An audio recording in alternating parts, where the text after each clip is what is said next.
Aaron. Aaron was piggy in the middle in a family of three, sandwiched between his strong-minded sister Miriam and his toweringly able younger brother Moses. No wonder then that he grew up with the lovely grace of being amenable and with the reverse side of that grace, chronic weakness and indecision. A lot of people do not know that he was the older brother of Moses. Moses, the key person in the book of Exodus. Moses, the man that led a great number of Israelites from bondage. Aaron is described in the book of Exodus of the Hebrew Scriptures as a son of Amram and Jochebed of the tribe of Levi, 3 years older than his brother Moses. Exodus 6:20. Now Amram took for himself Jochebed, his father's sister, as wife, and she bore him Aaron and Moses, and the years of the life of Amram were 137. Exodus 7:7. And Moses was 80 years old, and Aaron 83 years old when they spoke to Pharaoh. Aaron's story. Aaron was born during Israel's Egyptian enslavement. However, it appears that he was born before the genocidal edict of the Pharaoh. Exodus 1:22. So Pharaoh commanded all his people, saying, Every son who is born you shall cast into the river, and every daughter you shall save alive. Moses was born when Aaron was 3 years old, and Miriam was already an extraordinarily intelligent young lady at that time. Exodus 2:4-8. And his sister stood afar off, to know what would be done to him. Then the daughter of Pharaoh came down to bathe at the river, and her maidens walked along the riverside. And when she saw the ark among the reeds, she sent her maid to get it. And when she opened it, she saw the child, and behold, the baby wept. So she had compassion on him and said, This is one of the Hebrews' children. Then his sister said to Pharaoh's daughter, Shall I go and call a nurse for you from the Hebrew women, that she may nurse the child for you? And Pharaoh's daughter said to her, Go. So the maiden went and called the child's mother. Therefore, from an early age, he found himself caught between a baby who would soon become a celebrity and a confident and assertive sister who would soon become a famous figure in her own right. There came a time when his brother, Moses, had to run away from Egypt due to a felony in Egypt. He grew up, married Elisheba, and had 4 sons, Nadab, Abihu, Eleazar, and Ithamar. Exodus 6:23. Aaron took to himself Elisheba, daughter of Aminadab, sister of Nashon, as wife, and she bore him Nadab, Abihu, Eleazar, and Ithamar. Throughout the Exodus story, Aaron serves as an aide to Moses. He was appointed to be a voice for Moses' speech when he had to argue for the Israelites' liberation before Pharaoh. Exodus 3:1-21. Now Moses was tending the flock of Jethro, his father-in-law, the priest of Midian, and he led the flock to the far side of the wilderness and came to Horeb, the mountain of God. There the angel of the Lord appeared to him in flames of fire from within a bush. Moses saw that though the bush was on fire, it did not burn up. So Moses thought, I will go over and see this strange sight, why the bush does not burn up. When the Lord saw that he had gone over to look, God called to him from within the bush, Moses, Moses. And Moses said, Here I am. Do not come any closer, God said. Take off your sandals, for the place where you are standing is holy ground. Then he said, I am the God of your father, the God of Abraham, the God of Isaac, and the God of Jacob. At this, Moses hid his face, because he was afraid to look at God. The Lord said, I have indeed seen the misery of my people in Egypt. I have heard them crying out because of their slave drivers, and I am concerned about their suffering. So I have come down to rescue them from the hand of the Egyptians, and to bring them up out of that land into a good and spacious land, a land flowing with milk and honey, the home of the Canaanites, Hittites, Amorites, Perizzites, Hivites, and Jebusites. And now the cry of the Israelites has reached me, and I have seen the way the Egyptians are oppressing them. So now go. I am sending you to Pharaoh to bring my people, the Israelites, out of Egypt. But Moses said to God, Who am I that I should go to Pharaoh and bring the Israelites out of Egypt? And God said, I will be with you. And this will be the sign to you that it is I who have sent you. When you have brought the people out of Egypt, You will worship God on this mountain." Moses said to God, "Suppose I go to the Israelites and say to them, 'The God of your fathers has sent me to you,' and they ask me, 'What is his name?' Then what shall I tell them?" God said to Moses, "I am who I am." This is what you are to say to the Israelites: "I am has sent me to you." God also said to Moses, "Say to the Israelites, 'The Lord, the God of your fathers, the God of Abraham, the God of Isaac, and the God of Jacob, has sent me to you.' This is my name forever, the name you shall call me from generation to generation. Go, assemble the elders of Israel and say to them, 'The Lord, the God of your fathers, the God of Abraham, Isaac, and Jacob, appeared to me and said, I have watched over you and have seen what has been done to you in Egypt, and I have promised to bring you up out of your misery in Egypt into the land of the Canaanites, Hittites, Amorites, Perizzites, Hivites, and Jebusites, a land flowing with milk and honey. The elders of Israel will listen to you. Then you and the elders are to go to the king of Egypt and say to him, 'The Lord, the God of the Hebrews, has met with us. Let us take a 3-day journey into the wilderness to offer sacrifices to the Lord our God. But I know that the king of Egypt will not let you go unless a mighty hand compels him. So I will stretch out my hand and strike the Egyptians with all the wonders that I will perform among them. After that, he will let you go. And I will make the Egyptians favorably disposed toward this people, so that when you leave, you will not go empty-handed.'" Exodus 4:1-29. Moses answered, "What if they do not believe me or listen to me and say, 'The Lord did not appear to you'?" Then the Lord said to him, "What is that in your hand?" "A staff," he replied. The Lord said, "Throw it on the ground." Moses threw it on the ground and it became a snake, and he ran from it. Then the Lord said to him, "Reach out your hand and take it by the tail." So Moses reached out and took hold of the snake, and it turned back into a staff in his hand. "This," said the Lord, "is so that they may believe that the Lord, the God of their fathers, the God of Abraham, the God of Isaac, and the God of Jacob, had appeared to you." Then the Lord said, "Put your hand inside your cloak." So Moses put his hand into his cloak, and when he took it out, the skin was leprous. It had become as white as snow. "Now put it back into your cloak," he said. So Moses put his hand back into his cloak, and when he took it out, it was restored, like the rest of his flesh. Then the Lord said, "If they do not believe you or pay attention to the first sign, they may believe the second. But if they do not believe these 2 signs or listen to you, take some water from the Nile and pour it on the dry ground. The water you take from the river will become blood on the ground." Moses said to the Lord, "Pardon your servant, Lord. I have never been eloquent, neither in the past nor since you have spoken to your servant. I am slow of speech and tongue." The Lord said to him, "Who gave human beings their mouths? Who makes them deaf or mute? Who gives them sight or makes them blind? Is it not I, the Lord?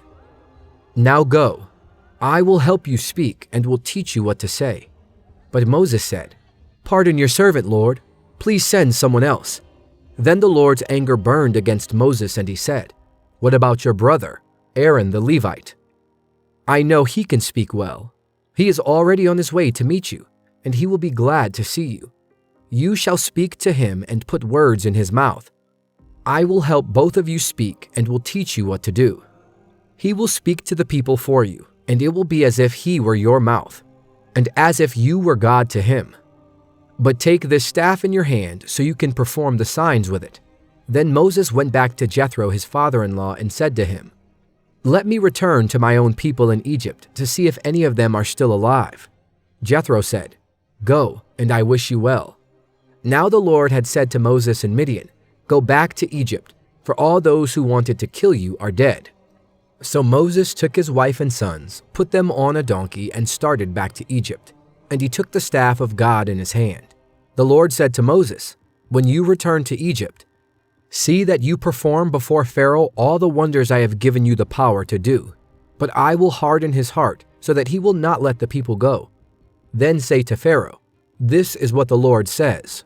Israel is my firstborn son, and I told you, let my son go so he may worship me. But you refuse to let him go, so I will kill your firstborn son.' At a lodging place on the way, the Lord met Moses and was about to kill him. But Zipporah took a flint knife, cut off her son's foreskin, and touched Moses' feet with it. "Surely you are a bridegroom of blood to me," she said. So the Lord let him alone. At that time she said bridegroom of blood, referring to circumcision. The Lord said to Aaron, "Go into the wilderness to meet Moses." So he met Moses at the mountain of God and kissed him.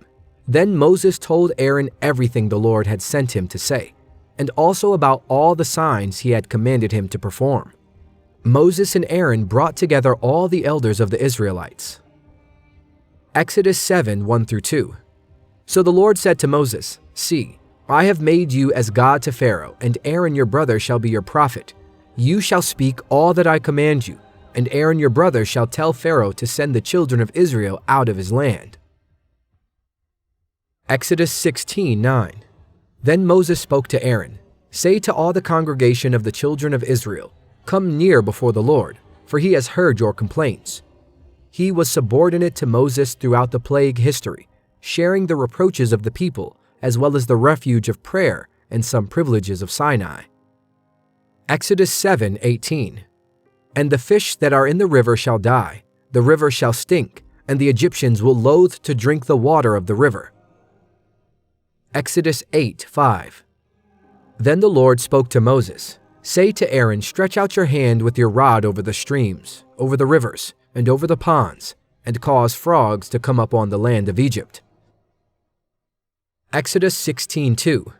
Then the whole congregation of the children of Israel complained against Moses and Aaron in the wilderness. Numbers 16:22.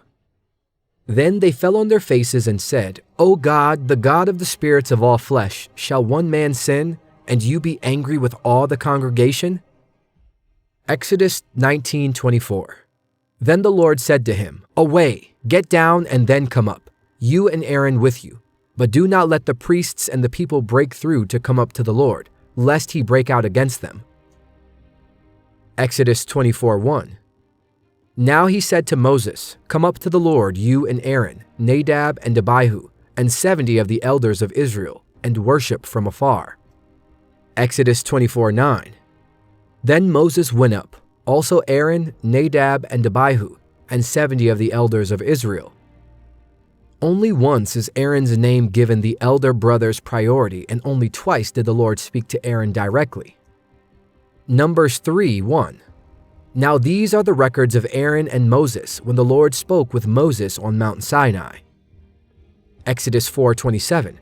And the Lord said to Aaron, "Go into the wilderness to meet Moses." So he went and met him on the mountain of God, and kissed him. Numbers 18:1-20. Then the Lord said to Aaron, "You and your sons and your father's house with you shall bear the iniquity related to the sanctuary.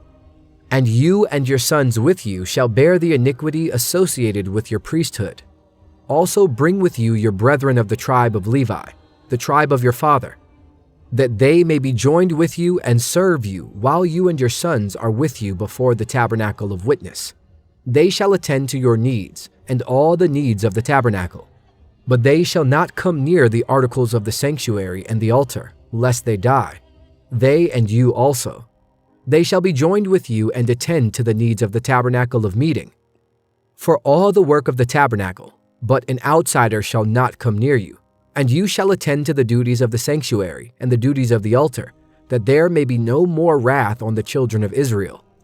Behold, I myself have taken your brethren the Levites from among the children of Israel. They are a gift to you, given by the Lord, to do the work of the tabernacle of meeting. Therefore you and your sons with you shall attend to your priesthood for everything at the altar and behind the veil, and you shall serve. I give your priesthood to you as a gift for service, but the outsider who comes near shall be put to death." And the Lord spoke to Aaron, "Here I myself have also given you charge of my heave offerings. All the holy gifts of the children of Israel, I have given them as a portion to you and your sons, as an ordinance forever.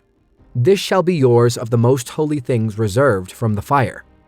Every offering of theirs, every grain offering and every sin offering and every trespass offering which they render to me, shall be most holy for you and your sons. In a most holy place you shall eat it. Every male shall eat it. It shall be holy to you. This also is yours, the heave offering of their gift, with all the wave offerings of the children of Israel. I have given them to you, and your sons and daughters with you, as an ordinance forever. Everyone who is clean in your house may eat it, all the best of the oil, all the best of the new wine and the grain, their first fruits which they offer to the Lord. I have given them to you. Whatever first ripe fruit is in their land, which they bring to the Lord, shall be yours. Everyone who is clean in your house may eat it.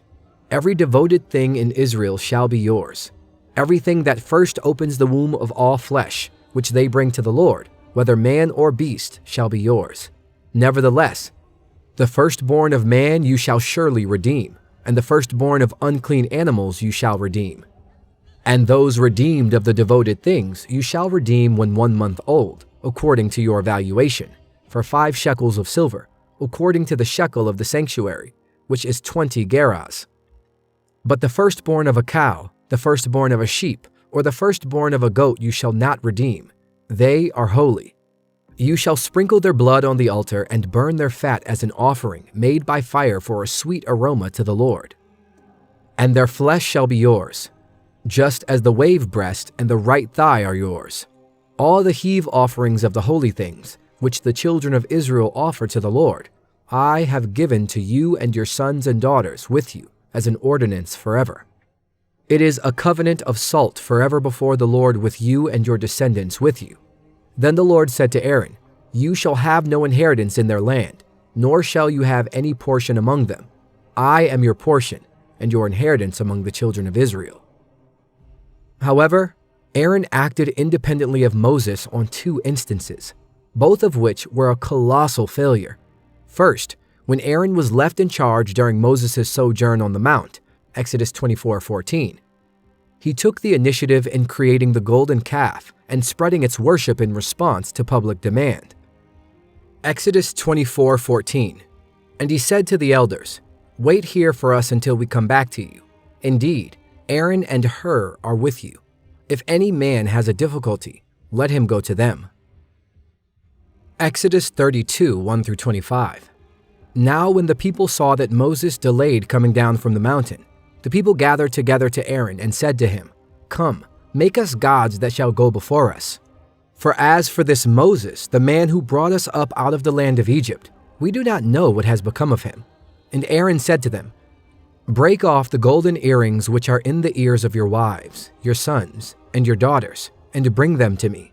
So all the people broke off the golden earrings which were in their ears, and brought them to Aaron. And he received the gold from their hand, and he fashioned it with an engraving tool, and made a molded calf. Then they said, This is your God, O Israel, that brought you out of the land of Egypt. So when Aaron saw it, he built an altar before it, and Aaron made a proclamation and said, Tomorrow is a feast to the Lord. Then they rose early on the next day, offered burnt offerings, and brought peace offerings. And the people sat down to eat and drink, and rose up to play.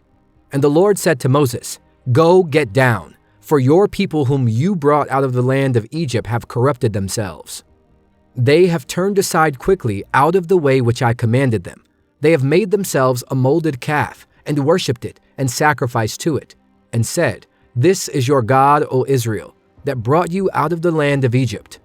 And the Lord said to Moses, I have seen this people, and indeed it is a stiff-necked people. Now, therefore, let me alone, that my wrath may burn hot against them, and I may consume them. And I will make of you a great nation. Then Moses pleaded with the Lord his God, and said, Lord, why does your wrath burn hot against your people whom you have brought out of the land of Egypt with great power and with a mighty hand? Why should the Egyptians speak and say, He brought them out to harm them, to kill them in the mountains, and to consume them from the face of the earth? Turn from your fierce wrath, and relent from this harm to your people. Remember Abraham, Isaac, and Israel, your servants, to whom you swore by your own self, and said to them, I will multiply your descendants as the stars of heaven, and all this land that I have spoken of I give to your descendants, and they shall inherit it forever. So the Lord relented from the harm which he had said he would do to his people, and Moses turned and went down from the mountain, and the 2 tablets of the testimony were in his hand. The tablets were written on both sides. On the one side and on the other they were written. Now the tablets were the work of God, and the writing was the writing of God engraved on the tablets. And when Joshua heard the noise of the people as they shouted, he said to Moses, "There is a noise of war in the camp." But he said, "It is not the noise of the shout of victory, nor the noise of the cry of defeat, but the sound of singing I hear." So it was, as soon as he came near the camp, that he saw the calf and the dancing. So Moses' anger became hot, and he cast the tablets out of his hands and broke them at the foot of the mountain. Then he took the calf which they had made, burned it in the fire, and ground it to powder. And he scattered it on the water and made the children of Israel drink it. And Moses said to Aaron, "What did this people do to you, that you have brought so great a sin upon them?" So Aaron said, "Do not let the anger of my Lord become hot. You know the people, that they are set on evil. For they said to me, 'Make us gods that shall go before us.' As for this Moses, the man who brought us out of the land of Egypt, we do not know what has become of him." And I said to them, "Whoever has any gold, let them break it off." So they gave it to me, and I cast it into the fire, and this calf came out. Now when Moses saw that the people were unrestrained, for Aaron had not restrained them, to their shame among their enemies, he incurred the Lord's wrath as a result of this, and was only spared through the prayer of his brother. Deuteronomy 9:20. And the Lord was very angry with Aaron, and would have destroyed him, so I prayed for Aaron also at the same time. Second, he participated in an ill-advised family revolt against Moses, claiming that he and Miriam deserved greater recognition as channels of heavenly revelation. Numbers 12. Then Miriam and Aaron spoke against Moses because of the Ethiopian woman whom he had married, for he had married an Ethiopian woman. So they said, "Has the Lord indeed spoken only through Moses? Has he not spoken through us also?" And the Lord heard it. Now the man Moses was very humble, more than all men who were on the face of the earth. Suddenly the Lord said to Moses, Aaron, and Miriam, "Come out, you three, to the tabernacle of meeting." So the three came out. Then the Lord came down in the pillar of cloud and stood in the door of the tabernacle, and called Aaron and Miriam, and they both went forward. Then he said, "Hear now my words. If there is a prophet among you, I, the Lord, make myself known to him in a vision. I speak to him in a dream. Not so with my servant Moses. He is faithful in all my house. I speak with him face to face, even plainly, and not in dark sayings. And he sees the form of the Lord. Why then were you not afraid to speak against my servant Moses?" So the anger of the Lord aroused against them, and he departed. And when the cloud departed from the tabernacle, suddenly Miriam became leprous, as white as snow. Then Aaron turned toward Miriam, and there she was, a leper. So Aaron said to Moses, "O my Lord, please do not lay this sin on us, in which we have done foolishly, and in which we have sinned. Please do not let her be as one dead, whose flesh is half consumed when he comes out of his mother's womb." So Moses cried out to the Lord, saying, "Please heal her, O God, I pray." Then the Lord said to Moses, "If her father had but spit in her face, would she not be shamed 7 days? Let her be shut out of the camp 7 days, and afterward she may be received again." So Miriam was shut out of the camp 7 days, and the people did not journey till Miriam was brought in again. And afterward the people moved from Hazeroth and camped in the wilderness of Paran. Miriam was clearly the major mover in this, and the description of Zipporah as a Cushite suggests some needle between the sisters-in-law as a not insignificant factor. And, as is so frequently the case with essentially weak individuals, the easily swayed Aaron was persuaded to grow indignant and take a solid stand on the wrong topic. Isn't it typical that, in the end, Aaron allowed himself to be carried away in another's quick fury, forfeiting his own entrance into Canaan? Numbers 12:10. And when the cloud departed from above the tabernacle, suddenly Miriam became leprous, as white as snow. Then Aaron turned toward Miriam, and there she was, a leper. Numbers 20:1-13. Then the children of Israel, the whole congregation, came into the wilderness of Zin in the first month, and the people stayed in Kadesh. And Miriam died there and was buried there. Now there was no water for the congregation, so they gathered together against Moses and Aaron, and the people contended with Moses and spoke, saying, "If only we had died when our brethren died before the Lord. Why have you brought up the assembly of the Lord into this wilderness, that we and our animals should die here? And why have you made us come up out of Egypt to bring us to this evil place? It is not a place of grain or figs or vines or pomegranates, nor is there any water to drink."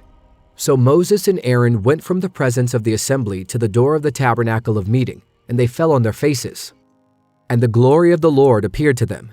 Then the Lord spoke to Moses, saying, "Take the rod, you and your brother Aaron, gather the congregation together. Speak to the rock before their eyes, and it will yield its water. Thus you shall bring water for them out of the rock, and give drink to the congregation and their animals." So Moses took the rod from before the Lord as he commanded him. And Moses and Aaron gathered the assembly together before the rock, and he said to them, "Hear now, you rebels, must we bring water for you out of this rock?" Then Moses lifted his hand and struck the rock twice with his rod, and water came out abundantly, and the congregation and their animals drank. Then the Lord spoke to Moses and Aaron, "Because you did not believe me, to hallow me in the eyes of the children of Israel, therefore you shall not bring this assembly into the land which I have given them." This was the water of Meribah, because the children of Israel contended with the Lord, and he was hallowed among them. Aaron died at Mount Hor, and he was remembered with a month of national mourning. Numbers 20:22-29. Now the children of Israel, the whole congregation, journeyed from Kadesh and came to Mount Hor. And the Lord spoke to Moses and Aaron in Mount Hor by the border of the land of Edom, saying, "Aaron shall be gathered to his people, for he shall not enter the land which I have given to the children of Israel, because you rebelled against my word at the water of Meribah. Take Aaron and Eleazar his son, and bring them up to Mount Hor, and strip Aaron of his garments, and put them on Eleazar his son. For Aaron shall be gathered to his people and die there." So Moses did just as the Lord commanded. And they went up to Mount Hor in the sight of all the congregation. Moses stripped Aaron of his garments and put them on Eleazar his son, and Aaron died there on the top of the mountain. Then Moses and Eleazar came down from the mountain. Now when all the congregation saw that Aaron was dead, all the house of Israel mourned for Aaron 30 days. Aaron's priesthood. The Bible as a whole is kind with Aaron. He is described in the Psalms as a shepherd, priest, chosen, holy, and anointed. Psalm 77:20. You led your people like a flock, by the hand of Moses and Aaron. Psalm 99:6. Moses and Aaron were among his priests, and Samuel was among those called upon his name. They called upon the Lord, and he answered them. Psalm 105:26. He sent Moses his servant, and Aaron whom he had chosen. Psalm 106:1. Praise the Lord, O give thanks to the Lord, for he is good, for his mercy endures forever. Psalm 133:2. It is like the precious oil upon the head, running down on the beard of Aaron, running down on the edge of his garments. In the book of Hebrews, his priesthood foreshadows the perfect high priest, the Lord men in things pertaining to God, that he may offer both gifts and sacrifices for sins. He can have compassion on those who are ignorant and going astray, since he himself is also subject to weakness. Because of this, he is required as for the people, so also for himself, to offer sacrifices for sins. And no man takes this honor to himself, but he was called by God, just as Aaron was. Such was the grandeur and usefulness to which the Lord lifted this man. God is not dependent on our abilities, but rather raises us above our flaws through grace. In Leviticus 10:10, the Old Testament priesthood is described as moral and educational. Leviticus 10:10, that you may distinguish between holy and unholy, and between unclean and clean. Taking the latter first, the priest was the reservoir of divine revelation, and he guided the people based on this revealed truth. Deuteronomy 31:9. So Moses wrote this law and delivered it to the priests, the sons of Levi, who bore the ark of the covenant of the Lord, and to all the elders of Israel. Malachi 2:4-7. Then you shall know that I have sent this commandment to you, that my covenant with Levi may continue, says the Lord of hosts. My covenant was with him, one of life and peace, and I gave them to him that he might fear me. So he feared me and was reverent before my name. The law of truth was in his mouth, and injustice was not found on his lips. He walked with me in peace and equity, and turned many away from iniquity. For the lips of a priest should keep knowledge, and people should seek the law from his mouth, for he is the messenger of the Lord of hosts. Numbers 25:12-13.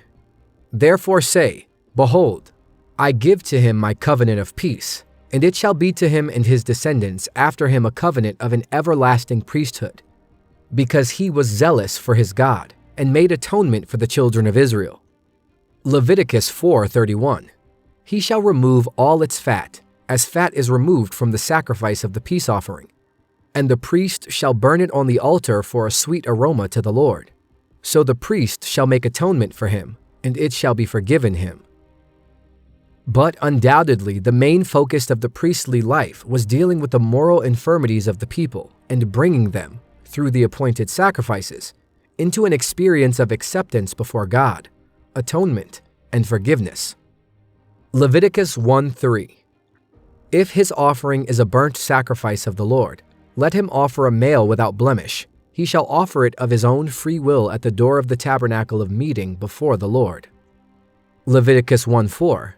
Then he shall put his hand on the head of the burnt offering, and it will be accepted on his behalf to make atonement for him.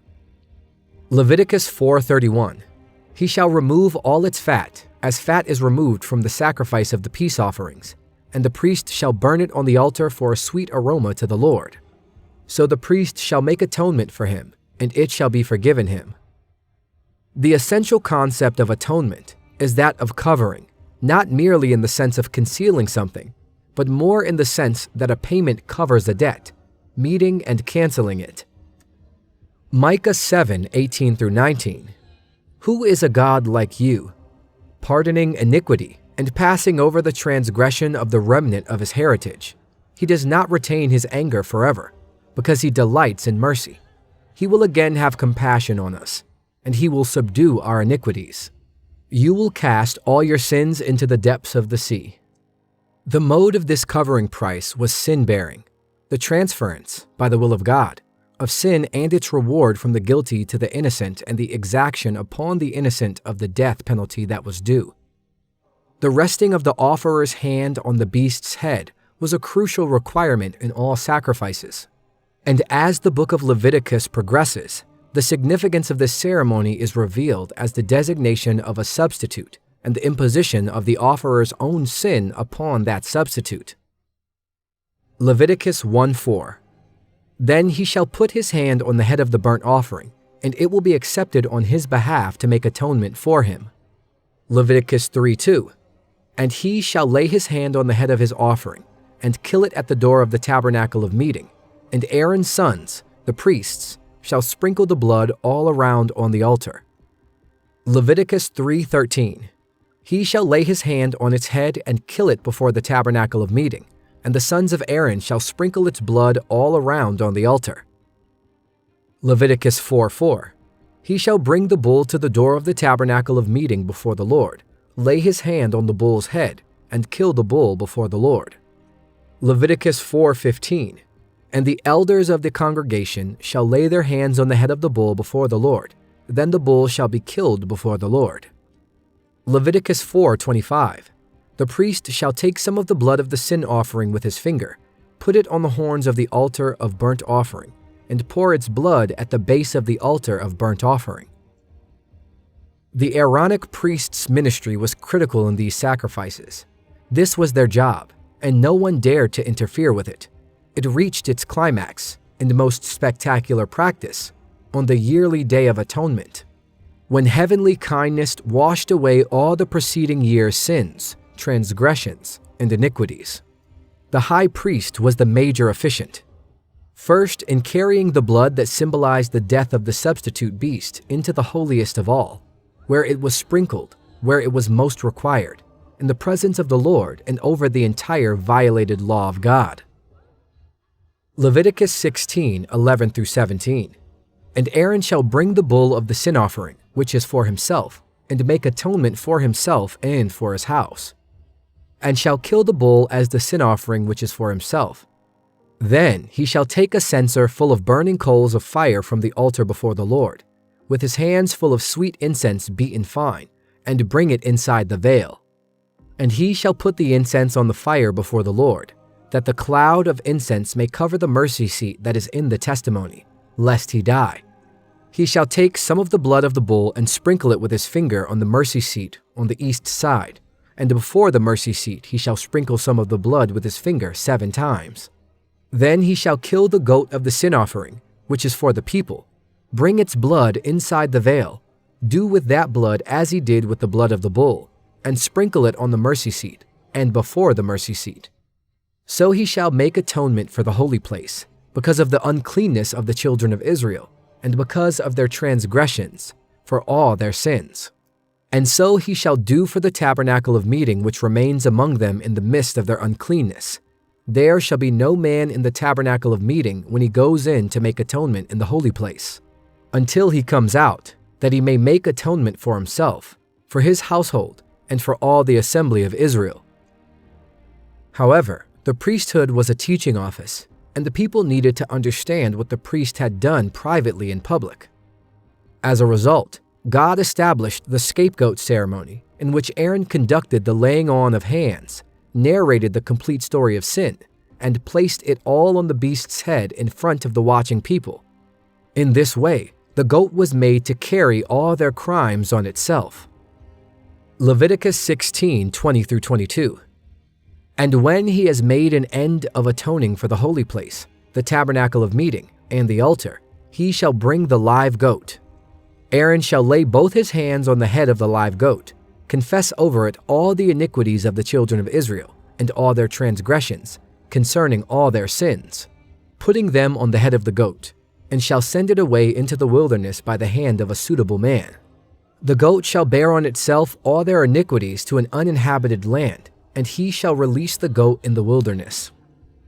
This was Aaron's highest brilliance, in which he predicted one who would be afflicted for his people's transgression and bore the sin of many.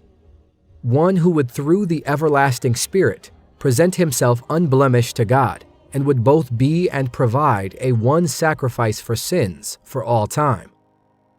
Isaiah 53:8. He was taken from prison and from judgment. And who will declare his generation? For he was cut off from the land of the living. For the transgression of my people he was stricken. Isaiah 53:12. Therefore I will divide him a portion with the great, and he shall divide the spoil with the strong, because he poured out his soul unto death, and he was numbered with the transgressors, and he bore the sin of many, and made intercession for the transgressors. Hebrews 9:14. How much more shall the blood of Christ, who through the eternal Spirit offered himself without spot to God, cleanse your conscience from dead works to serve the living God?